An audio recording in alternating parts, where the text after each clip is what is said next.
everyone, welcome to Worship Him. Today we are worshiping Him over voters, and yeah, it's a beautiful thing to be able to vote. So our verses and our prayer points are these: Mark 11:24. I tell you, you can pray for anything, and if you believe that you've received it, it will be yours. So it's important to understand that a vote is a prayer. And when we enter into that vote and we make it final, we are praying for God's will to be done on earth. Hebrews 11, verse 1. Faith is the confidence that what we hope for will actually happen. It gives us assurance about the things we cannot see. So when we vote, that's an act of faith. And that act of faith is going to make a difference no matter what happens. No matter what happens. So maybe your candidate didn't get in office, but God's still going to make a difference through that act of faith. Maybe, they're going to do a little bit more of what you would like to see God do on this earth versus their own will. And then Hebrews 11:6. It's impossible to please God without faith. Anyone who comes to him must believe that God exists and he rewards those who sincerely seek him. God is a rewarder of those who seek him and those who have faith. So have faith and go vote, because your vote's important. Your voice is important. Why not let it be heard? Our next verse is Matthew 17:20. You have enough faith, Jesus told them. I tell you the truth. If you had his faith, you don't have enough faith, Jesus told them. I tell you the truth. If you had faith, even as small as a mustard seed, you could say to this mountain, move from here to there, and it would move. Nothing would be impossible. Your vote is a mustard seed of faith.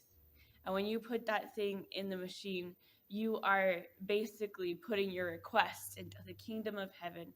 And you are saying, this is who I want to rule, and this is who I want to govern over me and over the people of America for the next term. Whether that's the governor or whether that's the president, whoever it is, your vote is a seed of faith.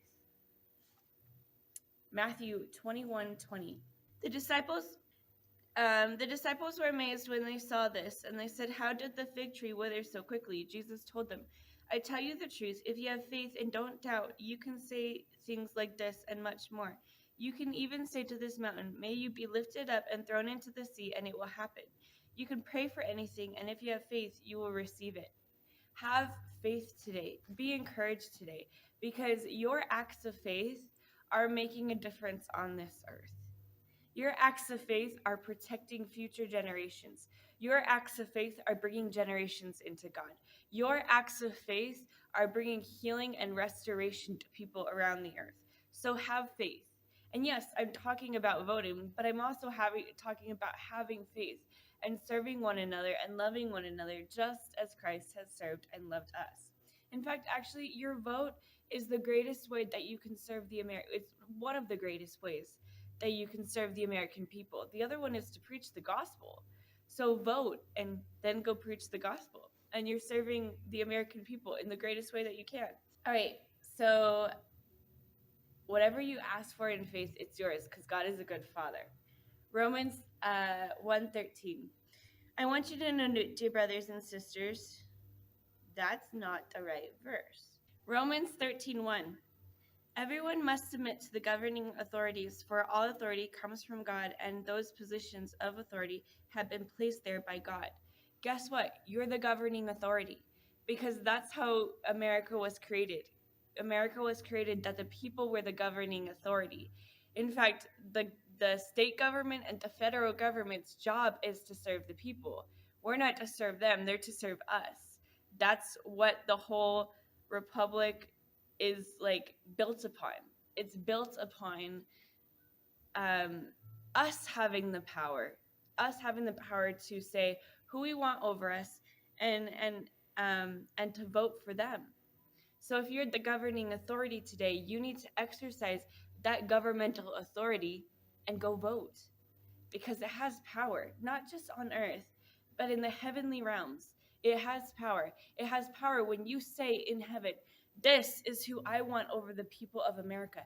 This is who I want to bring us into the future. This is who I want to bring healing to America. Your vote has power. Exercise it. not just on earth, but in heaven. Okay, Romans 12:1. And so, dear brothers and sisters, I plead with you to give your bodies to God because of all he has done for you. Let them be a living and holy sacrifice, the kind he will find acceptable. This is truly the way of worship to him. When you vote, it's an act of worship to God. When you vote, it's an act of worship. So get out there and go vote. Go worship God because he's worthy of our worship. He's worthy of our praise. In fact, when you vote, you showed that you have care and concern for the future of this country. When you don't vote, you say you don't care. So go vote. Go make your voice be heard. Sure, it's one vote, but it's a mustard seed of faith. And if a mustard seed of faith can move a mountain, then you have no idea what your vote is doing in the spiritual realm.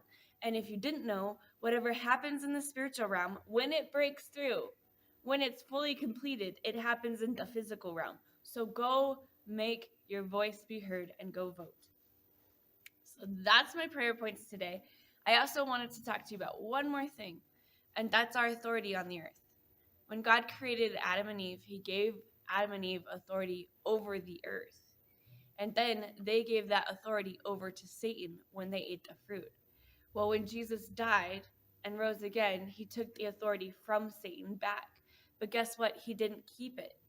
He gave it to all of us. Because if you think about it, true justice can only be found when mankind gains authority over the earth again, and we exercise that authority and we walk that authority out in everything we say and do. That's why our speech is important. That's why obedience is important.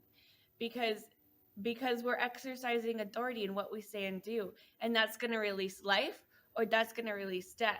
That's what the Bible says. Now that I've said that, let's worship him.